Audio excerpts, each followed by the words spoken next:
Hello and welcome to the Franchise Tag Betting Show, Week 15. I am joined, as always, by Adam to go through all of your Week 15 betting needs for the NFL. Adam, we've already had one game in the books, the brilliant game of the Raiders versus the Chargers of 63-21. I'm guessing you've caught up with all the highlights of that one. I did. And breaking news, boys and girls, due to the demolishing of the LA Chargers, they have finally got rid of Brandon Staley, which is, I think the players had given up, and they clearly, based on what I saw, they weren't interested.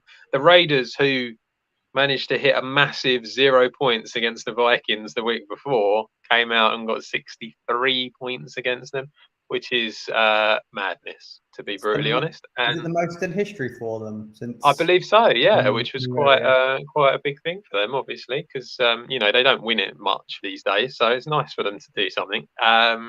With a And interim head coach and a rookie quarterback, yeah, pretty good. well, maybe this year the owner needs to work out that they should stick with the interim head coach. Maybe, who knows? But yeah, I thought they did pretty well, and it was it's nice to see them do something for a change, isn't it? The Raiders. It's been a tough few years for them, so that's always good. And yeah, I think nothing. The one that really hammered it home, I think, was it John Jones, the defender for the Raiders, who scored the touchdown at the end. He was so Jack Jones. Jack Jones, sorry, so quick to the ball. And the Chargers even were just sort of standing there watching it happen. So yeah, Yeah, I think it's good watching news all round. I think. watching it and going, oh, that's a good play. We like that one. Yeah, yeah, Well, I think that sacking is a full season and 15 weeks too late. So it's about time they did that.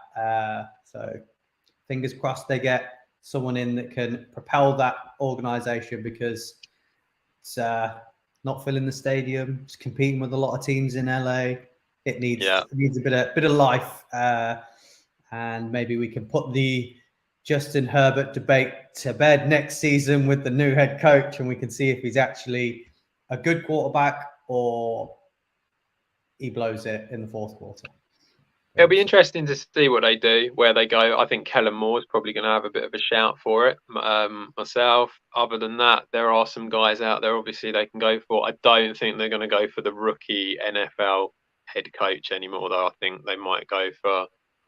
I don't know. I mean, I think they'll either go for someone like Kellen Moore, who's done stuff in the NFL, or they're going to go for someone a bit more experienced. And we'll see. But Well, typically free as an Justin organization, Herbert. Hey, we should start a campaign, a free Justin Herbert campaign.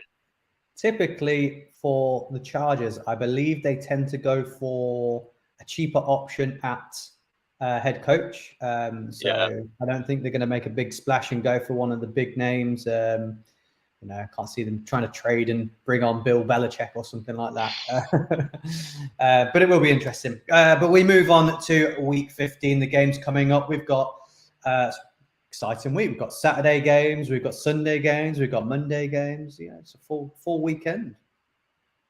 Yeah. Don't ask me why. They just do it, don't they? In December, once the college season's done, they just love putting out some Saturday games. So we can all bet on it. That's the reason, isn't it? Really, let's face it. Yeah, They want them standalone games so they can take all your money. yeah. So They yeah, don't want you spending it all on Christmas presents. They want it in their back. yeah. Adam, you have sent your games that we will be discussing for the spreads. I've had a look at them, and last week, well, no, not last week because we were away. The last time we did the show, I was in full agreement with all of the five that you did, and I said I'd change one, and all five came in. Excellent, happy days. This week, depending where you go with them, I think we're going to disagree on a few of them. So, Adam, why don't you kick me off with your first game? I mean, there's nothing to disagree with here. Clearly, what I think is right is right. I can't understand where you're coming from. But my first game is the Atlanta Falcons against the Carolina Panthers, 6 o'clock on Sunday for UK viewers. The Falcons are 3-point favourites, and the over/under is a amazing, really exciting 33.5 points. I like the Falcons for this at -3. I think that the Panthers have just not shown anything, to be brutally honest. They've really, really struggled. They are going to continue to struggle even under the new sort of like regime that's there at the moment to finish this season. I think they're going to continue to struggle. There's just not a lot there, and I feel like I don't want to call it on Bryce Young yet. I feel it's too early, and that he hasn't had the necessary people around him, but it's not looking good for him, I have to say. And so because of that, I think a Falcons team that love to run the ball are tied. You know, the Panthers are 32nd against giving up rushing touchdowns. I can't see this not ending well for the Falcons, and I can't see Bijan Robinson not having a great game here. You better hope that it is run game that comes heavy in this, because I just don't trust Desmond Ridder to get anything done, really. I just don't think he's good enough to beat teams. So hopefully it is the run game that gets you over this. I really didn't like to really know where to put my money on this one. I'd quite happily put it at +3 for the Panthers, or the Panthers just straight up money line winning this one. I can see it happening. Which is why I wanted to leave this one alone. I think they got a nice cornerback in JC Horn. They got a nice pressure from Brian Burns. So there is something there. I think we might see more from Bryce Young. So I don't know. I'm hoping you're right. It's the logical bet, isn't it? I think Falcons is where the obvious win. It should be a Falcons win. I just don't trust it, and I can see this one being maybe Panthers might nick one. So yeah, I think we saw last week with the Falcons that Ridder is capable of passing the ball. The problem is that it's been very few and far between when it comes to the games that he's been able to do it in, and that's the biggest issue. But he doesn't need to do it too often in this game. Like I say, they are incredibly weak, the Carolina Panthers, when it comes to the run, and you have to target that. And given that you've got this head coach who really wants to run the ball as well, and he has multiple options there, I just feel like Bijan Robinson, Tyler Algier, because they've got these multiple options, they should be capable of doing something here. So it kind of, like you say, it feels like the logical result, but also the fact that it's only -3 is kind of what pushes me towards it as well. Because I don't expect the Falcons to put up loads of points. I just don't expect the Panthers to put up loads of points either in this particular game. We move on to the next one. We haven't got to go far for it. You can see on the screen, it's right below it. It's the Bears versus the Browns. Yeah, so it's basically the same bet. It's -3 for the Browns is what we're going for. I think that you can see the way that with Joe Flacco there now picked as the starter, you can see that he is clearly capable of passing the ball. He still has the strength in his arm to do it. It's not just dunking it down to the running back. It's like he clearly is still a capable starting quarterback in the NFL. Doesn't mean that you'd want him as a permanent starter, but for now, he's fine. I think because of that, you have to veer on the side of the team that has the best defense here. And the Browns defense is better than the Bears defense at the moment. I think that's not really something that is shocking. And that's something that I think we probably all expected this season. So I think with that in mind, I could see the Browns having a similar performance to what they did last week. I don't think they're ever going to score tons of points.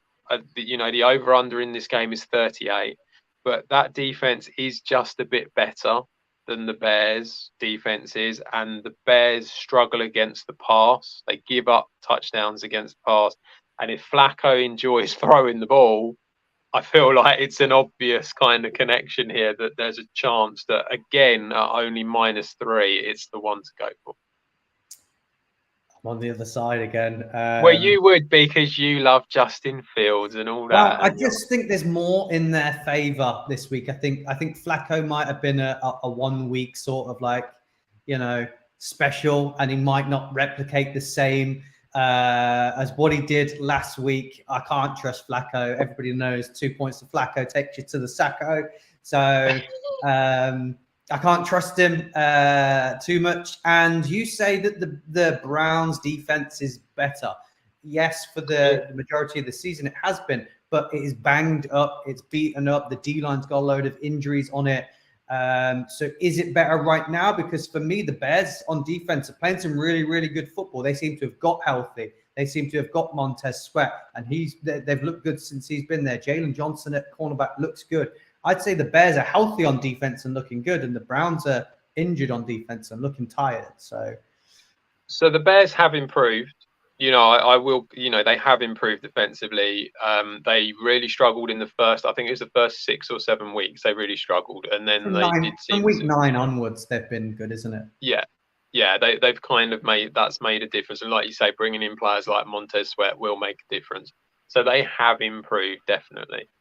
The concern with the Bears is that they are just quite easy to score against through the pass. You can get at their corners, and that is something that I do feel that is a big weakness for them. And then you just have the issue of the fact that they don't. I wouldn't say they put up loads of points all the time. And although the Browns' defense might be slightly banged up at the moment, they are still a good defense. They have still shown that they're capable.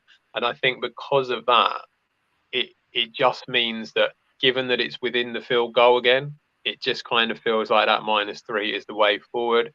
Browns are at home. They're going to have the atmosphere on their side. And it just kind of feels like it's the way forward. I'm not...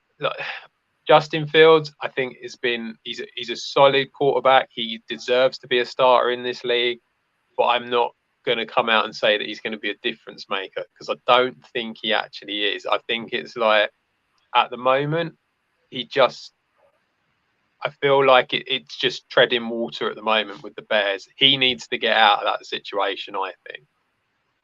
Yeah, I go as far to say that, looking at the 4 games they've got left, they've got Browns, Cardinals, Falcons, Packers. Justin Fields is probably looking at those 4 games and going, I'm playing my heart out, because it's either the Bears keep me and Eberflus is out, or I'm playing to show another organization that I can be a franchise quarterback and a starter. And he has been, like you say, he has been better recently. He's making less mistakes. So I think that's in the favor as well. So I quite like the Bears to win this one. Not only the +3, I probably take the money line on them to win it. Adam, before we move on to the we can move on to the Texans. You can talk to people about the Texans versus the Titans, but rookie podcasting error. While you do it, I'm going to go and get my charger. Excellent. So you talk the guys through this one. So the Texans are going to Tennessee to play the Titans. The Titans are 4-point favorites in this game. That has actually gone up since when I looked at it last night. But the reason that is it is looking more and more likely that CJ Stroud is going to be out for this game. I don't think he's going to be able to get through the concussion protocol. And also, I believe, is it Nick Westbrook-Akine? I think they're saying might be out as well for the Titans. So that's for the Titans. So that's another one. Yeah, I really like the look of the Titans in this game. I think they showed what they can do against the Dolphins. They showed that they have still got a bit of an offense. And also that the defense that has been solid, I would say, all year, is going to be capable of stopping a Texans offense that, to be honest, without CJ Stroud, I think it's going to be a problem for them. So that's going to be tough. So the -4 appeals to me. The Texans struggle against the run, currently 27th against rushing touchdowns. it's Derek Henry time, isn't it? It always is this time of year, and he's been on a pretty decent run in the last few weeks. I think that you're probably going to find that he's going to have another good game against the deep.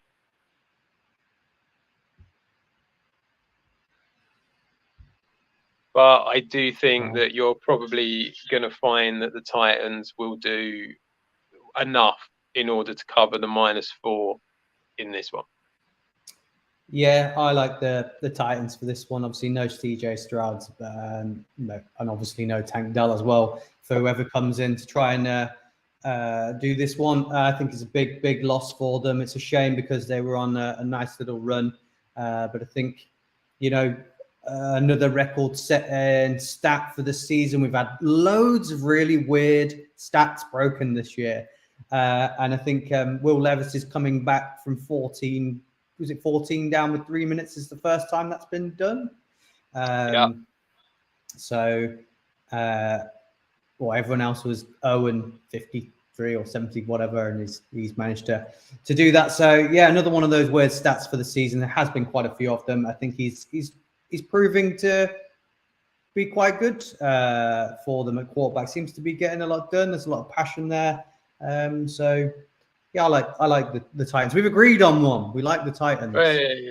Yeah, I think that Levis has shown that he can perform as a quarterback in the NFL. I don't think he's necessarily amazing at the moment, but he's definitely got the ability to progress and get better in time. And yeah, he looks like a competent quarterback, and he's got some really good pieces around him at the moment. You know, Hopkins is great for him to have.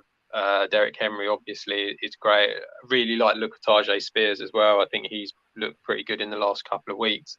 So yeah, there's the good pieces for him. It's not all doom and gloom, which I think there was a time when we felt like it was going that way. So it's slightly better for him at the moment. That's when they had Tannehill at quarterback. Yeah. The next game up, Adam, is the Commanders at the Rams. Which way are you seeing this one? So the Commanders are going to LA. They is it 6.5 point favourites? The Rams are, I believe. Yeah. The over/under's at 50.5, so we're expecting a pretty good high-scoring game in this one. I like the look of the Rams at the moment. I think they're doing pretty well, and they look like a solid unit that is really trying to get into the playoffs. Again, another thing that not many people were saying at the beginning of the season. I believe there was one of us was saying it. I'm fairly certain you were going on about it. Yeah. And they're looking good. Cooper Kupp is looking like he's pretty much back to full fitness now. I think he's probably still got a bit of a niggle with the ankle, but he's not too bad. Puka Nacua obviously has been great this season, and Kyron Williams as well has looked very, very good. Going up against the Commanders defense that has basically got rid of the majority of the pass rush before the trade deadline. Not very good at defending the pass, 32nd in the league when giving up passing touchdowns. So, you know, you've got Nacua, you've got Kupp, you've got Tutu Atwell on long bombs, and you've got Tyler Higbee as well. You know, there's a lot of weapons there on that Rams team, and as long as they can keep Stafford fit, they're going to be capable of scoring plenty of points, I would have thought. The Commanders, it all kind of feels a little bit like the season's just sort of coming to an end already, and they're not tanking, but you know, they're not looking great. It's going that way that they're going for a high draft pick. Yeah, I think -6.5 at home. I think the Rams could win this relatively easily, and although Sam Howell has looked good in parts, I just don't think he's going to have enough to compete against this team. I was surprised slightly earlier in the week that the pros were saying that they didn't like the amount that the spread was, and for that reason they were backing the +6.5 for the Commanders. Might have been a little bit more than that, might have been +7, but I find it really hard not to back with the Rams on this one, regardless of what it was. Like you say, I think Kyron Williams, since he's been back fit, has just been super explosive. And I think any team that can go, 37, 31 overtime with the Ravens, I think you're proving that you're of a high caliber of team. And Sean McVay's done a fantastic job with what is essentially a team of kids that weren't all first round picks because they didn't have any. So he's doing a fantastic job with this group, and just think he'll out coach the Commanders and win it that way. He's just too good of a coach, not to put points on the board. So I think he'll find a way. Like you say, he's got enough weapons to find a way to win this, and I'm not worried about the spread being at 6.5. So I take the Rams minus 6.5. I think they can win by a touchdown or more in this one. So another one we agree on. And from our pre-conversation, before we went live, I feel like you might be on my side of the fence with this one as well. Talk me through who you think is going to win between the Cowboys and the Bills. Yeah, so the Bills are 2-point favourites in this game. The over-under is at 50, which I actually think is probably about right, to be honest. 50 feels about right for this game.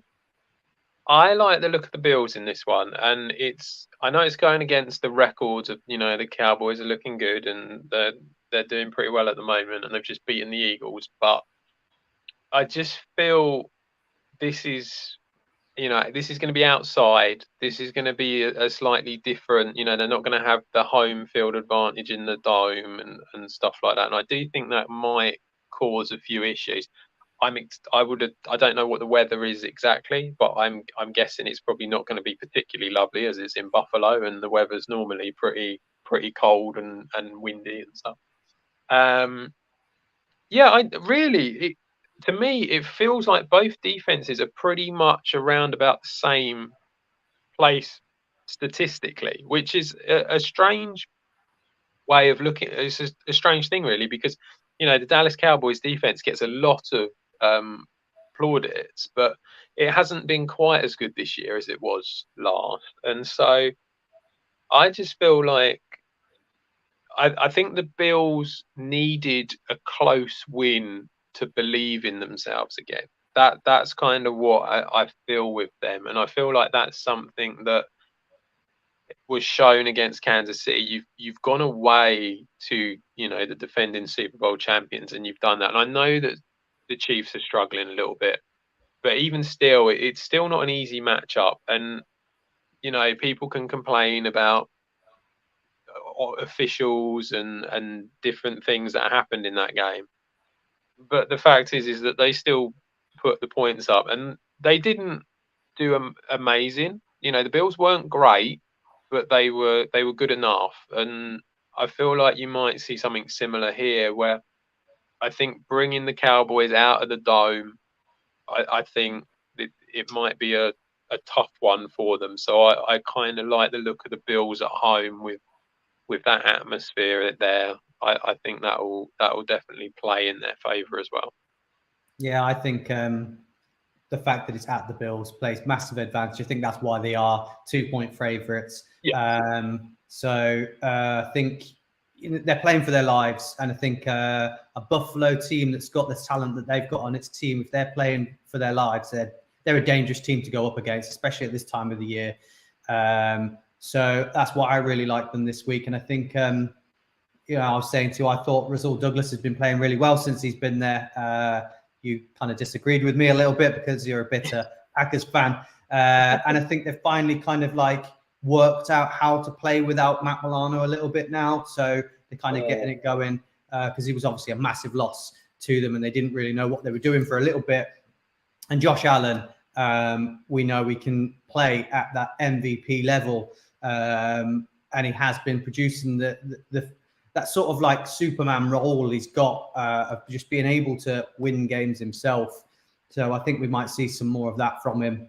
And the Cowboys are probably all hyped up thinking they're going to win the Super Bowl. So that's a good time to, as always, put them back down to earth and let them know kind of happens with them doesn't it? They everyone gets on the bandwagon and then they upset you. So it could be a The Bills. Cowboys fans always think they're going to win the Super Bowl. It's like every year. I think one thing that maybe as well with the Cowboys is I think we've seen, haven't we, so far this season, whenever they've gone up against someone, until they played the Eagles, it was kind of like whenever they've gone up against someone decent, they kind of struggled a little bit.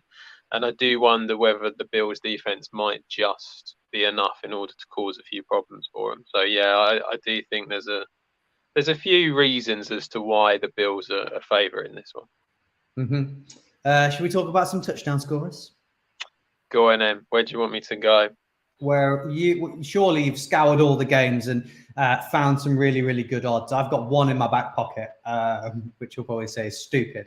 But I don't know if I found some good odds. It's been difficult these last few weeks. It does feel like the markets have sort of like restricted some of the odds compared to what we had at the beginning of the season. I mean, that's something that you normally see happen around this time. It feels like there's quite a few things that have already been played out. When it comes to the games that we've spoken about, so the Falcons Panthers, as I said, really like Bijan, really like the running game. He's only 6-5, but I think he's definitely worth being part of a bet. So I do like the look of Bijan. In the Bears Browns game, it's difficult to get away from David Njoku, given the amount of receptions that he got last week. I thought he did very well, and the fact that Flacco wants to throw the ball so much. He's 11-5. Amari Cooper as well is also 11-5. Going up, as I said, against the Bears defense, where you can score, you can have them big plays. So I think that both of them two guys are decent touchdown scorers. It's a bit of a difficult one this week. There's a few matchups where they haven't released the odds yet for certain ones. The Texans-Titans game, I'm guessing that's because of they don't know whether CJ Stroud is definitely playing or not. However, when they do, it'll be interesting to have a look to see what the price of Derrick Henry is, because I think it is just a really good matchup. DeAndre Hopkins as well. So I think both of them guys are worth looking at. For the LA Rams, Kupp and Nakua, as I said. And then for the Bills in that game, the one that I like the look of, and this is something that seems to have suddenly changed since there was a change at the offensive coordinator. We seem to have worked out that using James Cook in the passing game means that James Cook is a lot better. So him at that price, I like the look of him. I think he's 7-5. Is that right, James Cook? I think he's definitely one that you want to have a look at. So yeah, I think he'll do well. Of the other games, it felt difficult. I mean, we've got our trebles. We're doing a Saturday treble as well as the early and late games this week. So I haven't picked any of the Saturday games for this. But of the other games that are around, Chris Olave for the New Orleans Saints, I thought looked like a decent price for him. I believe he's 15-8, which is a nice price. Garrett Wilson.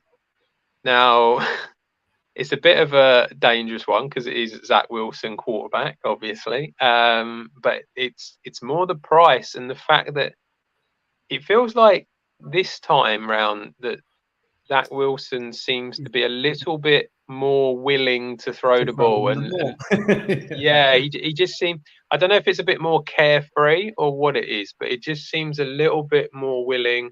11-4 for a guy like Garrett Wilson is a massive price. So I like the look of him for that. Yeah, I mean, aside from that, there isn't anything too fantastic out there. I feel. I mean, I'm sure you can find one that's a ridiculous price. One I did look at, actually, thinking about it, Isaiah Hodgins for the New York Giants. He's 8-1. Now, it's more the price than anything else, but he got in last week, didn't he? And a lot of the time this does happen. You see them once they, maybe once they get one and they get going, and maybe he's got a bit of a connection with Italian stallion in New York, then maybe you might find that he does all right. It's 8-1 for him. Was a big price. It's just something to look at. I wouldn't really say go mental on it, but yeah, enlighten me. What have you got? I mean, I've just noticed something on here just before we go to it. I reckon there's a sky bet out there of all the Wilsons to score in that game. Jeff Wilson, Garrett Wilson, Cedric Wilson, Zach Wilson. Probably 5,000 to 1. It's the game that you mentioned. I think there's a good punt, and you know how much I like it. That Tommy DeVito, with how he likes to get out the pocket now and rush around, could get in the end zone again. You know, we've seen him get in the end zone before, and he's 6-1, and he racked up 72 yards against the Packers. So, could we see Tommy DeVito scrambling into the end zone? All I would say is that the Packers' pass rush last week was pretty dire. And so they gave up a lot of space for DeVito to move into. I would be surprised if the Saints were as bad as that. So, go on. No, that was it. I liked was I can never move away from DJ Moore when his odds are as high as 11-5. I would have thought people would have started removing them up, considering it's like automatic every week now. If Fields is playing and he's on the pitch, it's a touchdown. I think the concern with DJ Moore is that he doesn't seem to be getting much in the passing game, does he? That was the issue. So last week seemed to be very much sort of like runs, sort of run around kind of moves, and I think he actually rushed a couple of times as well, which you know, I mean, it goes to show that he's capable of doing both. So I mean, it's not a bad thing at all. It's just that I do think that's probably the concern. There's not a great deal of consistency from Fields to him, but yeah, I mean, he's not a bad price at all. 11-5 is a decent price for him. I'll leave the others because we have got lots of trebles to go through, so I don't want to spoil some of the guys that we might have. Obviously, we've got a Saturday treble each to go through first. Do you want me to start off with this one? Feel free. Okay. So, one sec. My first one. Let's get rid of this. So we just got our ugly mugs on there. I have had Ty Chandler at 13-8. I've had Alec Pierce at 7-2, and Cortland Sutton, he's like automatic now as well, at 13-10. That comes out at 26.16 to 1. Big gamble on Chandler and Pierce. Yeah, I mean, that is a big gamble on Chandler and Pierce. I mean, I suppose logic would suggest with the Vikings that the run game is going to have to take over a little bit. I think Nick Mullins is only going to be able to do so much. That was my thought process. Pierce has got in a couple of times, hasn't he? In the last few weeks, he seems to be getting more involved in the red zone in the past. And Minshew's throwing it a lot, and like they always score a lot of points. The Colts, they're one of the more exciting teams at the moment. So yeah, I mean, they're very big prices, but you know, I mean, they're not awful, but they're worth a little punt, I suppose. Well, did you find the early Saturday fixtures? Did you find them quite difficult to find good odds in the first two games? I thought there was some nice safer odds in maybe the Broncos Lions game than there was the other two. Yeah, I kind of found the Saturday games were difficult. I mean, mine's pretty short because of that. It was difficult to find some decent odds for them. I found the same with the Sunday evening games. I found that similar as well. That was quite the Sunday early games. they were kind of difficult at the moment because obviously Restricted. there's a few guys that I would like to see what the prices are. So I'll give a treble for that, but later. But there are a few that are difficult. The Saturday treble, I went with Jamar Chase 7-5, just because if you get Chase above evens, it's worth taking. Michael Pittman at 6-4, and Cortland Sutton at 13-10, bringing it out 12.8-1. I just like the look of all of them. Pittman, obviously heavily targeted by Minshew. Chase is the number one guy for the Bengals, and Browning's not been that bad, really. He's done okay, so he's been all right. And Cortland Sutton, as you said, he does seem to have just, for whatever reason this year, it just seems to be clicking with him and Wilson, and so it's difficult to get away from that. So, 12.8-1. It's not huge, but at the same time, it feels like three guys that are definitely got a very good chance of scoring.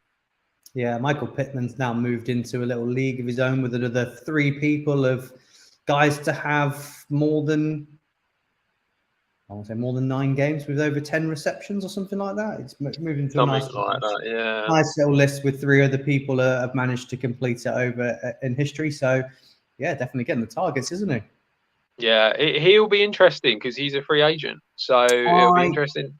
I would have thought that the Colts will sign him up, but you would think so. But he is a free agent, and if someone comes out and offers more, then who knows? So everyone's going on about T. Higgins being the free agent, the big one, but Pittman this year has shown that he's very, very good. So yeah, it'll be interesting to see what happens there. I can't wait to cut up for the end of season reel of Freddie slamming me, saying before the season started that Michael Pittman is not a wide receiver 1 and he's not good enough, and he's glad that I wasn't on that show to hear me bang on about how good he is. So I'll clip that up at the end of the season. Adam, hit me up with your early fixture for the Sunday games. Yeah, so the early ones, like I said, there's a few where you can't get the odds at the moment. So I'd like to see what Derrick Henry is for the Tennessee Texans game. I would like to see what the odds are for Tucker Kraft for the Green Bay and Tampa Bay Buccaneers game. I think certainly Kraft, I think, would be a decent odds, and definitely one that's worth looking at. They do kind of target the tight end quite a bit. I've noticed it since Love has been there. But for what I could go for, Bijan Robinson 6-5. Just think he's going to have a good game. David Njoku for the Cleveland Browns. I think you're going to see this now with he's going to continue to do well with Joe Flacco. He's 11-5, so he's a decent price. And then lastly, Garrett Wilson at 11-4. It is a bit of a gamble given the history of Zach Wilson and him having he'll have a good game and then a bad one.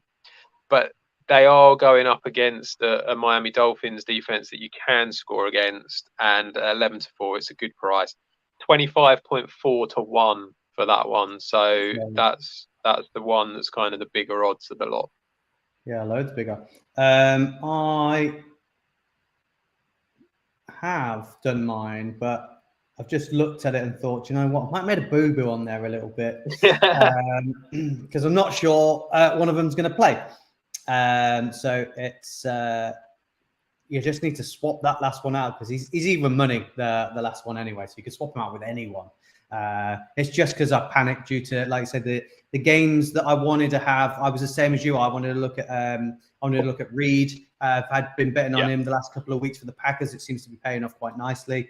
And I couldn't get that. I also wanted to look at Singletary as well for the Texans. I thought he might have a good shot with the not knowing who the quarterback was going to be. They might lean on the run game a bit more. But I went with DJ Moore. Already said that, 11-5. I feel like Tommy DeVito's favorite target consistently over the last 3 weeks has been Wan'Dale Robinson. I know Hyatt had the big game in the middle, but I think Hyatt had 5 receptions to Wan'Dale Robinson's 4. And then I noticed against the Packers, that's where he seemed to be looking first, again at Robinson over Hyatt. So 15-4, I think it's 7-2, might have changed a little bit, but I thought that was a nice bet if you're going down the Giants game. I think that's why I quite like that one. And then anyone from the Dolphins team, just pick anyone. I put A-Chain in there, but he has that toe injury. But yeah, I think if he plays, it's good. So if not, just change it for Mostert. I think they're both questionable, aren't they? Yeah. That comes out at 29.4-1. Yeah, so I mean, obviously, like you say, the Miami one, you've got to go for whoever's fit. But again, most at A-Chain, whichever one you feel like it is a slightly difficult matchup. That Jets defense is very good, but I still think they're going to be capable of scoring plenty of points on them. So they'll do all right. Who were the other two you said? DJ Moore. DJ Moore, we've spoken about. Again, it's going up against the Browns defense, but I mean, even still, you feel like you should do okay. And then Wan'Dale Robinson. It's the Giants. Who knows? Like That's the one out of all of them. It's the Giants one that's the issue. It's just a matter of whether Saints haven't been brilliant, have they? No, they haven't been brilliant. I don't think it's actually so much about that. I think it's more about whether or not DeVito can continue to do what this. I think that's more what it is. Whether it is kind of like a flash in the pan and you're going to see him regress, or whether he can just do this every week and then therefore he's going to be fine. So it's just a matter of how you feel about that, really. Yeah, I just went with the one I felt was the consistent person in that game. I probably would have gone higher, but like I said, he sort of disappeared a little bit against the Packers and had a couple of drops as well. So, yeah. Should we have a look at what you said was a difficult late game odds? So, well, I don't think it's difficult in respect of finding guys. I just think it's difficult in the fact that the odds are not very good. I mean, it's like it feels like with a lot of these games that they're pretty short. And so I went for Brandon Ayuk again. He kind of cost us last week, but I think that he's definitely one to go for. I think he's Purdy's main target myself. I know he's got lots of others there, but I think that's the one in the receiving game he goes for. He's 6-5. Puka Nacua, I just think that Nacua is showing that he's capable, even with Cooper Kupp out there. Depends which way you want to go with it. I would argue you could go Cooper Kupp, and you're pretty much looking at the same price. So it's really whichever one you want. But I will go Puka at 6-5, and then James Cook at 7-5. I just think this new offensive coordinator has sort of unlocked him a little bit because he's using him in the passing game, and that's what James Cook is best for. So 10.61-1. It's really short, but I mean, I just found it very difficult to find anything that was of any real confidence on a lot of these. The only one that I kind of thought about, and I put he was the last one that I took out, was Trey McBride, just because he does see a lot of the ball. He is going up against the 49ers though, which is a really tough matchup. So yeah, that's why I didn't put him in there. But yeah, the short odds for the 3 games. Mine aren't as short, but mine aren't as short because I think what my thought process was. Well, the first game, I went with Deebo Samuel. We got burnt by Ayuk last week. I was really confident in that bet. 2 came in early. We were just waiting on Ayuk, and it just never happened for us. And Deebo gets used in that run game when you get towards near the end zone. And I just think I like that a lot. And he's also going to get targeted and throwing as well. So I went with Deebo over Ayuk this week. I might have made the wrong decision, but I don't think you can with those two. Then I went with, this is the game. I didn't like any of the odds of any of the Rams players. I thought they were all too short. So I went, who could score on the other team? And I wasn't confident on anyone. So I went, Howe does like to run around a little bit, doesn't he? He does like to scramble around. And and put it on the line. So I put Sam Howell in there at 9-2. And then again with the Bills game was very much along the lines with you. I thought James Cook here, this is where I should put it in. And then changed my mind and slapped Josh Allen in there at 13-10, bringing me out at 25-1. So, yeah, I mean, they're not. It's not a bad bet. The fact is like all three of them have got a good chance. The way that Howe plays, I think they were on bye last week, weren't they? Washington, I think. But the week before, I think he had 2 rushing touchdowns that week. Yeah, I could see him getting in. So at 9-2, it's a really good price for him. And Cook and Josh Allen even is a great price for him because he's another one who's always looking to get in the end zone. So yeah, I think I can see it happening.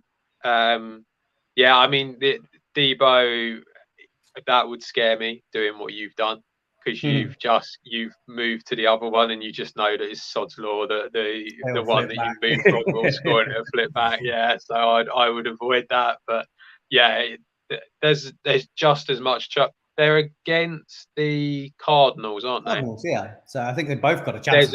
I tell you what, there's a strong chance that him and Ayuk and Kittle and McCaffrey could all end up in the end zone. So yeah, we didn't talk about that game on the spreads.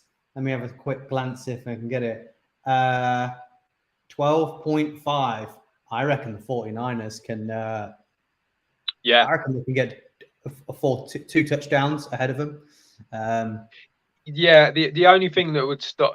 I mean, you know that I don't like going for big point differences, but yeah, I mean they are more than capable of doing it. The only thing that I think could cause an issue is if Kyler Murray just continually throws to Trey McBride, then that would slow the game down and create it prevent them from getting a massive lead. That could happen, but yeah, they're more than capable of covering that spread easily. I think Sky has spread his money out across all of the games. He hasn't gone for an early or a late or a windowed, has he? He's gone for a little bit of everything, hasn't he? So do you want to talk us through Skies? I would love to, but I haven't actually got it on me. I will. I've got it. So he has taken... Oh no, is he just had the Saturday games? I think he said that he just done the Saturday one. Okay, I thought he spread his money. He's got. Well, it's because he's gone on Tanner Hudson again. I was like, hang on, it's like 30-1, and he's got Michael Pittman and Amon-Ra St. Brown on there. Where's this getting it? It's Tanner Hudson. So, yeah, as you've heard, Michael Pittman 6-4, Amon-Ra St. Brown 5-4, and Tanner Hudson 9-2. It's not a bad bet. It isn't. I mean, Tanner Hudson has shown he's got involved in the last few weeks, and there is that thing, isn't there, with the sort of like, backup quarterback passing it to the sort of backup receivers and stuff like that. And Tanner Hudson has shown that he's capable. He scored last week, I believe. So yeah, I mean, I could see him coming through with that one. Yeah, I think you hit the nail on the head. We're seeing a lot of these backup quarterbacks coming in, and I think they spend a lot of their time with the rookies and the second string players that you do get a bit more from them. Yeah, I think it's definitely something that's worth looking at, and at prices like 9-2, they're worth it. Obviously, the biggest problem with that is that you've got Chase and Higgins and Boyd all ahead of him, but even still, it's like they need, that Browning's throwing the ball. So yeah, it's entirely plausible that that's something that will happen. Well, I have probably on Adams. You can probably see I've probably frozen on the screen. I've also lost the ability to. Oh, am I coming back? I'm back. I'm back on mine. I don't know why. It's been a few errors in tonight's show. No charger, freezing, lagging. I think we lost you for a little bit in the middle. But some great odds in there. I think we've definitely got another winner between us. We've had a nice little roll recently. It seems the last 3 or 4 weeks, the money's been rolling quite nicely for the betting show. So fingers crossed, we can get you some more money for Christmas presents. And good luck to all your teams, and we'll see you again next week.